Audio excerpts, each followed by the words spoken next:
இந்த வீடியோ உங்களுக்கு பிடிச்சிருந்ததுன்னா லைக் பண்ணுங்கள். இதுவரைக்கும் அன்னை சமையல் சேனலை சப்ஸ்கிரைப் பண்ணலன்னா ரெட் கலர் சப்ஸ்கிரைப் பட்டனை கிளிக் பண்ணுங்கள். தேங்க்யூ. அன்பு நண்பர்களே, அனைவருக்கும் அன்னை சமையலின் அன்பான வணக்கங்கள். இன்னைக்கு அன்னை சமையலை நம்ம பார்க்க போகிற ரெசிபி வெண்டைக்காய் மோர் குழம்பு. வாங்க எப்படி செய்கிறதுன்னு பார்க்கலாம்.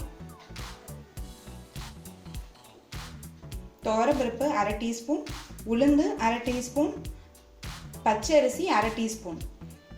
இப்போ இது எல்லாத்தையும் குறைஞ்சது ஒரு அரை மணி நேரம் ஊற வச்சுக்கோங்க. அப்போ தான் மிக்சியில் அரைக்கும் போது ஈஸியாக அரைக்க முடியும். சீரகம் ஒரு டீஸ்பூன்,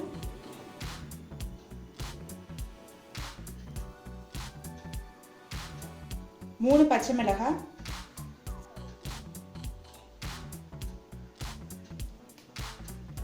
இஞ்சி ஒரு சின்ன துண்டு,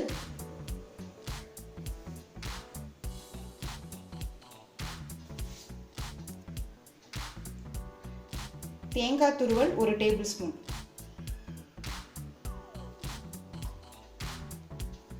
இதில் உளுந்து ஆப்ஷனல் தான், நீங்கள் விருப்பப்பட்டால் சேர்த்துக்கலாம். மோர் குழம்பு நல்லா திக்காக வரும், அதுக்காக தான் நம்ம உளுந்து சேர்க்குறோம். இப்போ இது எல்லாத்தையும் தேவையான அளவு தண்ணி சேர்த்து மிக்சியில் நைஸாக அரைச்சிக்கலாங்க. இப்போ 2 கப் தயிர் எடுத்திருக்கேன். தயிரை மிக்சியில் ஒரே ஒரு சுத்து மட்டும் போட்டு இப்படி எடுத்துக்கோங்க. அப்போ தான் கட்டி இல்லாமல் இருக்கும் பார்க்குறதுக்கு.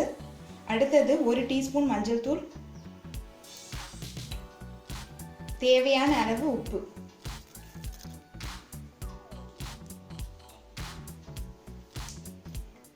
இப்போ நம்ம அரைச்சி வச்சிருக்க விழுதை இதில் சேர்த்துக்கலாங்க.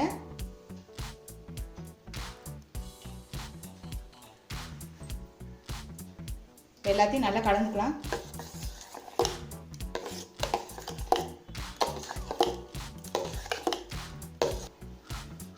கடாயில் கொஞ்சமாக எண்ணெய் சேர்த்துக்கோங்க. இப்போ அரை கப் வெண்டைக்காயை சேர்த்துக்கலாம்.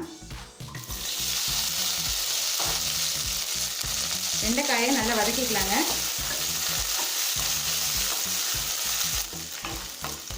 இப்போ கொஞ்சம் உப்பு சேர்த்துக்கலாம். நம்ம தயிர் கூடவே ஏற்கனவே உப்பு சேர்த்துருக்கோம். இப்போ நான் சேர்த்துருக்கிறது வெண்டைக்காய்க்காக மட்டும்தான். வெண்டைக்காய் நல்லா வதங்கிடுச்சுங்க. இப்போ இதை எடுத்து தனியாக வச்சிடலாம். கடாயில் தேவையான அளவு நல்லெண்ணெய். முதல்ல ஒரு டீஸ்பூன் கடுகு,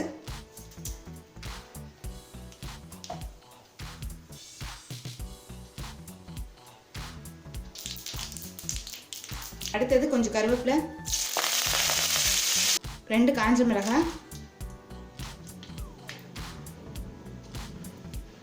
கொஞ்சம் பெருங்காயம்.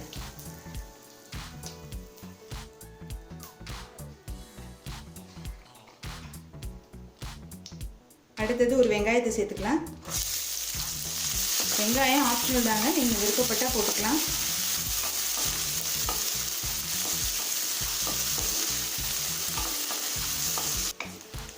இப்போ வெங்காயம் நல்லா வதங்கிடுச்சுங்க. அடுத்தது நம்ம தயிரை சேர்த்துக்கலாம்.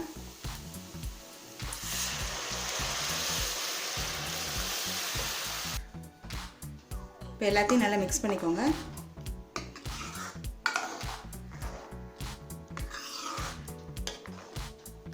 ஸ்லோலே இருக்கட்டுங்க. பாருங்கள், மோர் குழம்பு கொஞ்சம் கொஞ்சமாக திக்காயிட்டு வருது. மோர் குழம்பு கொதிக்க போதுங்க. அதுக்கு முன்னாடி நம்ம வதக்கின வெண்டைக்காயை இதில் சேர்த்துக்கலாம்.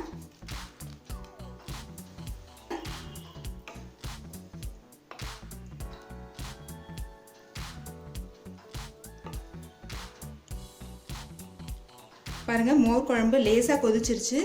அது மேலே நுரையும் வந்திருக்கு. இப்போ வெண்டைக்காய் மோர் குழம்பு ரெடி ஆகிடுச்சுங்க. நம்ம சர்வ் பண்ணிடலாம். இப்போ சுவையான வெண்டைக்காய் மோர் குழம்பு ரெடி ஆகிடுச்சுங்க. ரெசிபியை ட்ரை பண்ணி பாருங்கள், கண்டிப்பாக உங்களுக்கே பிடிக்கும். ரெசிபி பிடிச்சிருந்ததுன்னா வீடியோவை லைக் பண்ணுங்கள், கமெண்ட் பண்ணுங்கள், ஷேர் பண்ணுங்கள். இதுவரைக்கும் அன்னை சமையல் சேனலை சப்ஸ்கிரைப் பண்ணுறேன்னா சப்ஸ்கிரைப் பண்ணுங்கள். தேங்க்யூ.